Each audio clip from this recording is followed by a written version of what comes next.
इस्लाही मुआशरा की जानिब से आसमा आपा और उनकी टीम का अस्सलाम वालेकुम। टीम की तरफ से अस्सलाम वालेकुम। कल मैंने जो टॉपिक लिया था वेल सेटल और उसके ऊपर कुछ मैंने बातें बताई थी, तो उसी वेल सेटल को मैं आगे बढ़ा रही हूँ कि मैंने ये बताया था कि ये हलाल की रोजी कमाने वाला लड़का जो होता है 25 या 30 या 35 साल में वेल सेटल नहीं होता। और माँ बाप भी जब अपने बच्चों के लिए डिग्रियाँ दिलाते हैं और डिग्रियाँ लेने ऐसे आसानी से डिग्रियाँ बच्चों को नहीं मिलते, तो ये टॉपिक को मैंने यही रखा था, उससे आगे बढ़ा रही हूँ। उसका मतलब वेल सेटल का मतलब ये होता है कि एक बच्चे को डिग्री बनाने देने के लिए दिलाने के लिए माँ बाप को कितने साल लगते हैं और बच्चे की उम्र कितनी हो जाती है।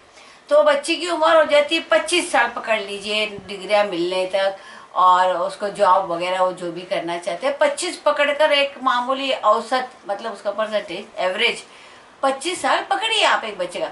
अब मैं इसको आपसे जो मैंने दरख्वास्त की थी कि वेल सेटल के ऊपर आप अपना माजी भी ढूंढिए, पीछे मुड़कर भी देखिए कि किस तरह वेल सेटल बनता है।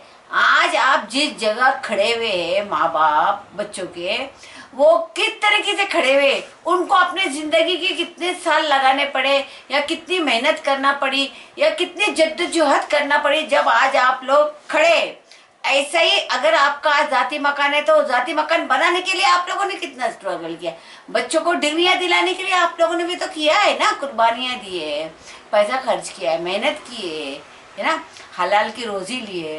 तो इस तरीके से वेल सेटल्ड लड़का जो है वो 35 साल में नहीं होता। अगर किसी माँ बाप को 3 लड़के है 1 लड़की है या 3 लड़कियां हैं 1 लड़का है, 4 बच्चे आप परसेंटेज पकड़िए या 3 बच्चे पकड़िए आप, तो तीनों बच्चों को डिग्रियां दिलाने तक माँ बाप के कितने साल चले गए, उनका कितना पैसा चला गया और बच्चों के भी कितने साल हो गए, उसके बाद उनको डिग्रियां मिली वो जब आए लड़के।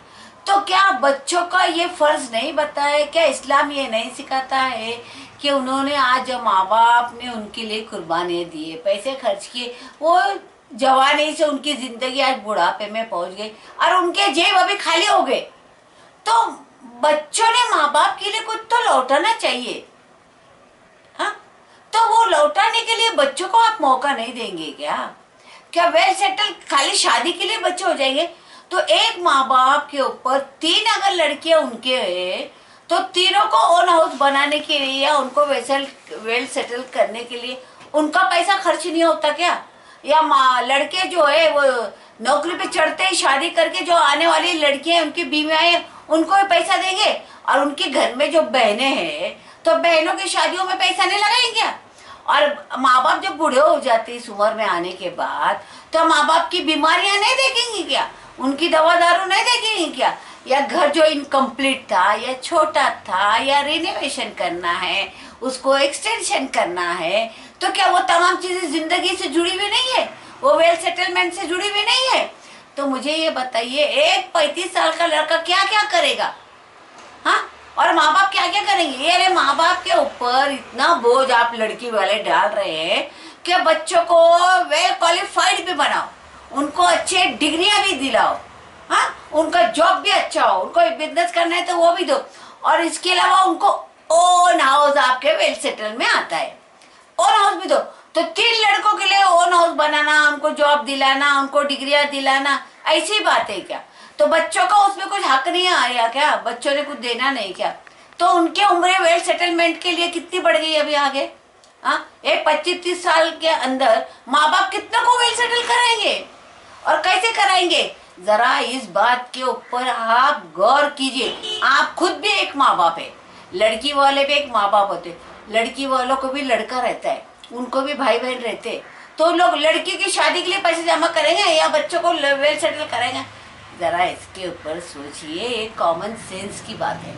आप लोग को सोचना है कि अगर आपको 3 लड़कियां और 1 लड़का है तो तीनों की शादियां करने में आप कितना पैसा लगाएंगे, लड़के को वेल सेट करने में कितना पैसा लगाएंगे, मकान बनाने में कितना पैसा लगाएंगे, आपके बुढ़ापे के लिए आप क्या करेंगे, आपके ऑपरेशन के लिए आप क्या करेंगे, आपकी दवा दारू के लिए क्या करेंगे? तो इसीलिए मैंने कहा कि आप पीछे मुड़कर देखिए और उसके बाद ही वेल सेटल आप लिखिए। तो ये वेल सेटल इतना आसान नहीं है, आपका पीछे छोड़ने वाला नहीं है वेल सेटलमेंट। तो वेल सेटल के पीछे आप लोग अपने बच्चों की और खुद की जिंदगी तबाह और बर्बाद कर रहे हैं। इस टॉपिक को वापस मैं कंटिन्यू करूंगी क्योंकि बातें पूरी नहीं हुई, क्योंकि लोगों को समझ में नहीं आ रहा, इसलिए पॉइंट को हमने पहला रेस किया है और इसी को डिटेल में हम लेंगे, हर पॉइंट इससे जुड़ा हुआ है। तो मैं ये आपसे दरख्वास्त करती हूँ कि अगर आपको वीडियो मेरा पसंद आया तो आप मेरे चैनल को सब्सक्राइब कीजिए और अपने दोस्त रिश्तेदारों को भी शेयर कीजिए। चलिए, मेरे और मेरे टीम की तरफ से खुदा हाफिज।